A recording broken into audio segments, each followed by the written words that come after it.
কাউকে হারিয়ে ফেলার পর আফসোস করে কোনো লাভ নেই। কাছে থাকতে মূল্য দিতে শিখুন, হারিয়ে যাওয়ার পরে নয়। পৃথিবীটা আবেগ দিয়ে না চললেও আমার মতো কিছু কিছু মানুষের কাছে আবেগের মূল্যটা অনেক বেশি।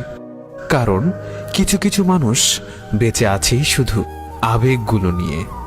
কিছু ইচ্ছে, কিছু সমস্যা, কিছু অবহেলা বেঁচে থাকার ইচ্ছাগুলোকে এক নিমিষেই শেষ করে দেয়।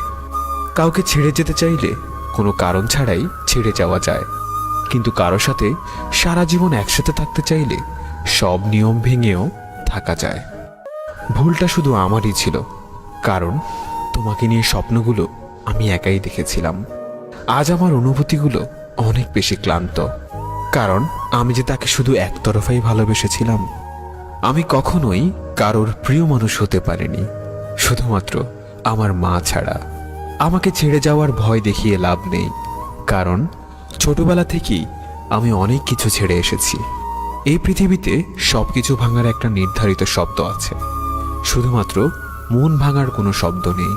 তাই তো যার মন ভাঙে সেই বুঝতে পারে মন ভাঙার নীরব ব্যথা কতটা যন্ত্রণাদায়ক। নিজের ভালো থাকার দায়িত্বটা এখন নিজেই নিয়ে নিয়েছি, কারণ এই পৃথিবীতে প্রিয়জন শুধু গল্প মাত্র। সবচেয়ে বড় ভুলটা মানুষ তখনই করে যখন সে কাউকে ভালোবাসতে গিয়ে তার প্রতি অসম্ভব রকম দুর্বল হয়ে পড়ে। কারো কারো দেওয়া ব্যথা শুধুমাত্র গায়েই লাগে না, কিছু মানুষের দেওয়া ব্যথা সরাসরি কলিজায় গিয়ে আঘাত করে।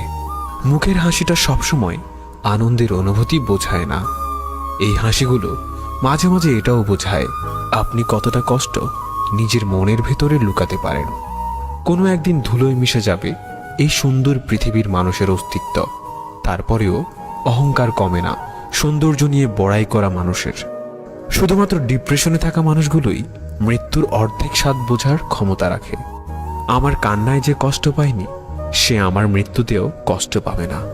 এটাই পৃথিবীর নিষ্ঠুর বাস্তবতা। মাঝে মাঝে খুব চিৎকার করে বলতে ইচ্ছে করে, আমি সত্যিই ভালো নেই। আমি এমন একটা ব্যক্তি যাকে প্রথম প্রথম সবার ভালো লেগে যায়, এরপর একটা সময় ধীরে ধীরে সবার অপ্রিয় হতে থাকি। তুমি নিজেকে এমনভাবে বদলে ফেলো যেন সবাই তোমার বদলে যাওয়া দেখে সেই পুরনো তুমিটাকেই খুঁজতে থাকে। নিষ্ঠুরতম বাস্তবতা এটাই যে একজন পাগলের মতো ভালোবাসে আর একজন পাগল ভেবে অবহেলা করে। হ্যাঁ, সত্যিই বড় হয়ে গেছি, তাই এ সমাজে এখন মন খুলে কান্না করা বারণ। মাঝে মাঝে আমাদের জীবনে এমন কিছু মুহূর্ত আসে যখন নীরব হয়ে চেয়ে থাকা ছাড়া আর কোনো কিছু করার উপায় থাকে না।